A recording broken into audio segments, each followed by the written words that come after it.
이제까지 도서관이라고 하는 공간이 오는 사람 안 맞고 가는 사람 안 붙잡고 하는 공간이었다라고 한다면 이제는 안 오는 사람 오게 하고 간 사람 다시 오게 하는 공간이 될 수 있게 만드는 저는 충분한 가능성은 있다고 봐요.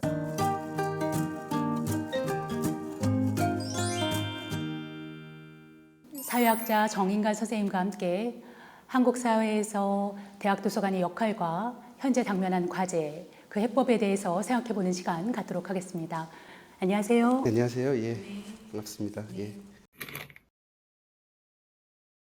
서울 리뷰북스의 소개 채널인 리뷰의 발견의 진행자시죠? 예, 한 지난 2년 동안 맡아서 진행하고 있습니다. 엄청난 독서광으로 저는 알고 있어요. 작년 한 해 책을 얼마나 구입하시고 또 얼마나 읽으셨어요?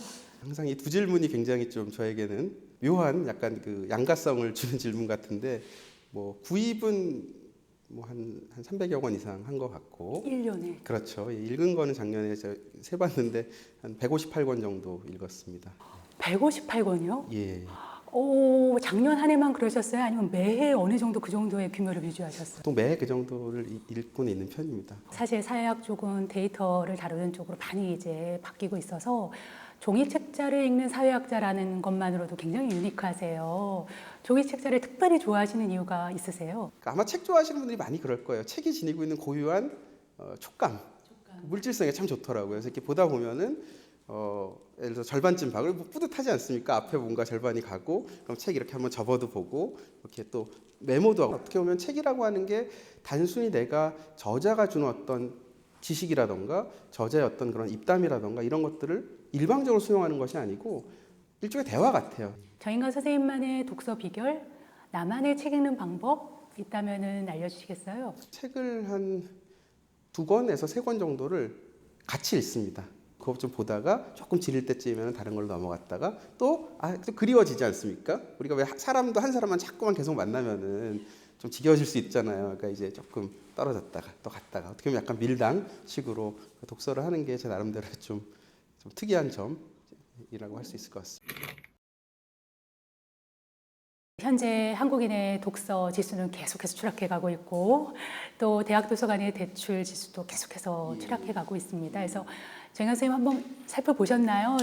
예, 살펴봤습니다. 국민 독서 실태 조사라는 거를 2년에 한 번씩 하더라고요. 성인 한 권이 일반 도서를 한 권이라도 1년에 한 권이라도 읽었느냐를 측정하는 지표가 연간 종합 독서율이라는 게 있더라고요. 그걸 봤는데 한 권에도 읽은 사람이 2019년도에는 55.7%였는데 2021년도에는 47.5%로 상당히 많이 줄었습니다. 더 놀라운 것은 2013년부터 보면은 72.2%부터 쭉 줄어든 거예요. 그러니까 그만큼 사람들이 책을 안 본다라고 하는 것에 좀 굉장히 많이 놀랐고요. 지금 말씀하시는 성인들의 독서 지수가 감소하는 거 못지않게 학생들의 독서 지수도 감소하고 있는데요. 대출 지수가 계속해서 감소되고 공간은 부족하고 하다 보니까 2022년 기준으로 해도 거의 200만 권이 넘는 책들이 대학 도서관에서 이제 폐기가 되고 있는 상황인데요. 이에 대한 어떤 합리적 대안 무엇이 있을까요? 서울대학교 도서관만은 어떻게 보면 그런 변화를 완전히 벗어날 수는 없겠지만 저는 좀 중심을 지킬 필요는 있다고 봅니다. 굉장히 중요한 현실적인 이유들이 있는데요.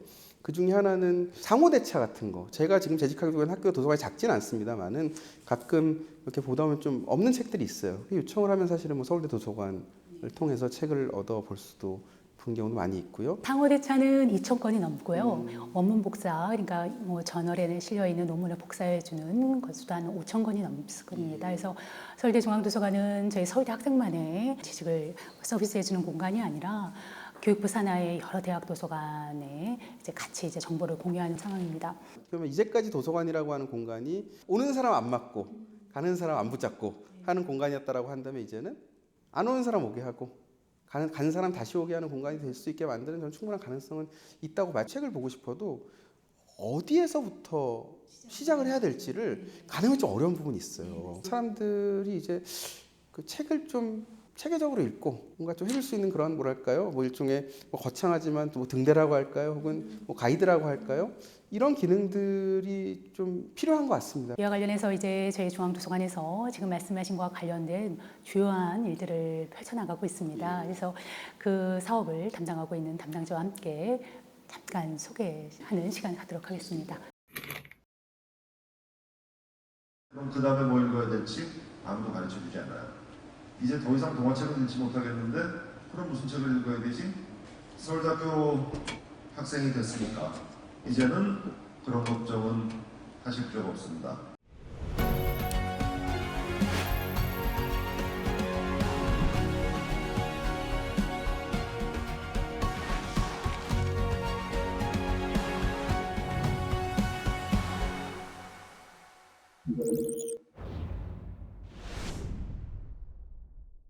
빅데이터 기반 지식정보 플랫폼 라이크 스노의 담당자인 신동원 선생님과 함께 이 사업의 여러 내용들에 대해서 알아보도록 하겠습니다. 신동원 선생님 안녕하세요. 안녕하세요. 저 서울대 중앙도서관에서 시스템 운영 업무 담당하고 있는 신동원입니다. 오늘 저희 도서관에서 개발해서 핵심 서비스로 운영 중인 빅데이터 기반 지식정보 플랫폼 라이크 스노를 소개하고 어떻게 하면 효율적으로 활용할 수 있을지 꿀팁을 드리려고 나왔습니다. 전미 도서관 협회 ALA에서 주는 국제혁신상이라는 거를 받았다라고 얘기를 하더라고요. 그 상의 어떤 의미랄까? 왜 이 상을 받으셨다고 생각하시는지. 미국 도서관협회는 전 세계에서 가장 많은 회원수를 보유하고 거의 도서관협회의 시초라고 할 수 있는 가장 권위 있는 기관이라는 걸 좀 한번 말씀드리고 싶고요. 첫 번째가 혁신, 그리고 두 번째가 사회공헌이 이 상을 선정하는 데 가장 핵심 키워드였는데요. 이 두 가지를 그 서울대 중앙도서관 지식정보 플랫폼이 가장 잘 녹이고 또 접목시켜서 만들었기 때문에 이 상을 수상하지 않았을까 생각됩니다.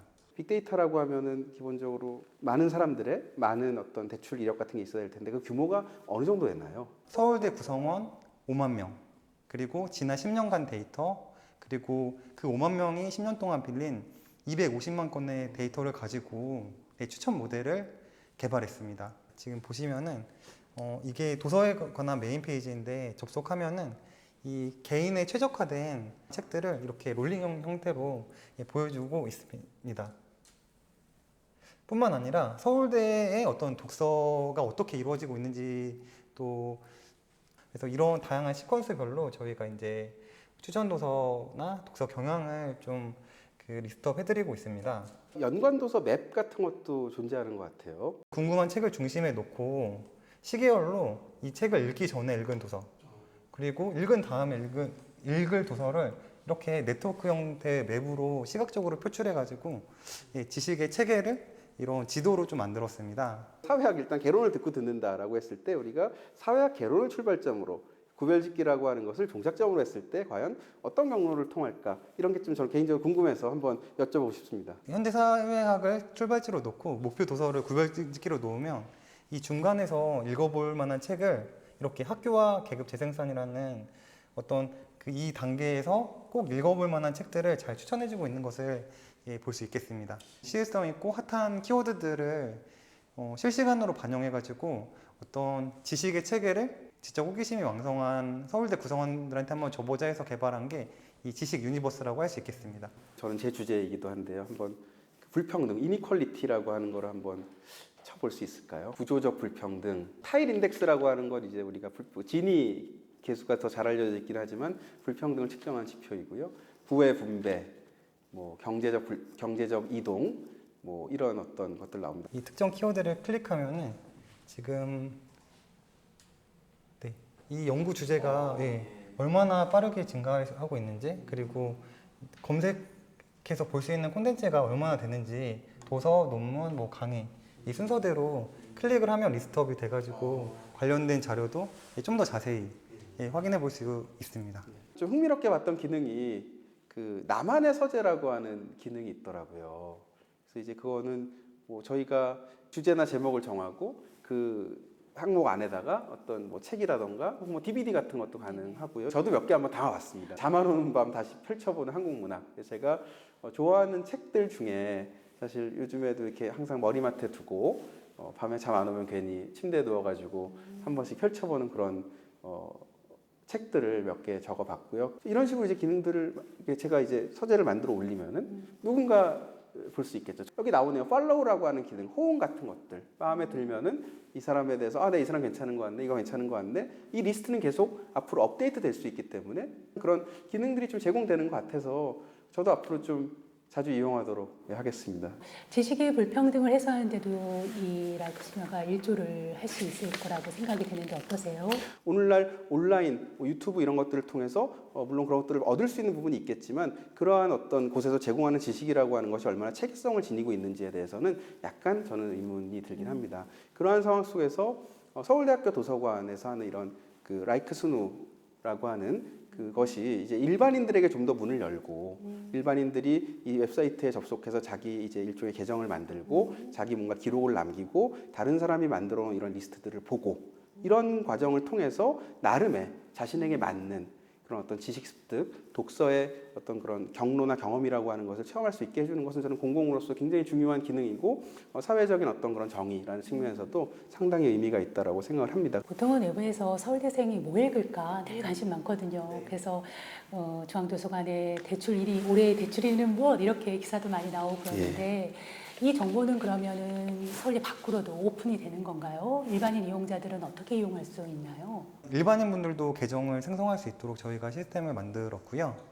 그리고 아까 교수님 말씀해 주신 것처럼 이 시스템을 저희만 쓰는 게 아니라 이 표준 그 오픈소스 모델로 개발을 해가지고 다른 대학도 그 저희가 개발한 소스를 가져다가 데이터만 바꿔서 쉽게 적용해서 쓸 수 있도록 그 표준화된 방식으로 개발을 하고 있습니다. 데이터가 많이 쌓이면 쌓일수록 사실은 그 안에서 더 유의미한 어떤 것들을 찾을 수 있는 가능성이 높아진다라고 볼 수 있기 때문에 서울대가 만들어가는 라이크스누라고 하는 거대한 지식 지도를 만들어가는 한 명의 주체로서 어떤 책임감도 생길 수 있고 아니면은 뭔가 또 즐거움이 있을 수도 있고 누군가에게 언젠가 내가 빌렸던 내가 만들어 놓은 그런 독서의 궤적이라고 하는 것이 어떤 도움을 줄 수 있다라고 생각하면은 의미 있고 중요하다라고 좀 생각이 좀 드네요. 정인관 선생님 바쁘신 와중에 저희 중앙도서관의 핵심 사업인 라이크스누에 대해서 자세히 설명해 주시고 수고해 주셔서 감사드리고요. 신동호 선생님 또 오늘 나와 주셔서 수고 많으셨어요. 감사드립니다. 감사합니다. 네. 감사합니다. 예. 저한테 서울대 중앙도서관이란 헤매다가 길을 잃어도 별로 무섭지 않은 곳이다. 대학 다닐 때 늘 책 빌리러 갔다가 내려오는 길을 못 찾아가지고 다른 이제 열람실로 들어가면은 거기 제가 전혀 모르는 새로운 분야의 때론 공학이고 때론 자연과학이고 책이 있었습니다. 아 이런 책이 있구나 하면서 사실 또 길을 찾아 나왔던 생각이 뚜렷하게 납니다.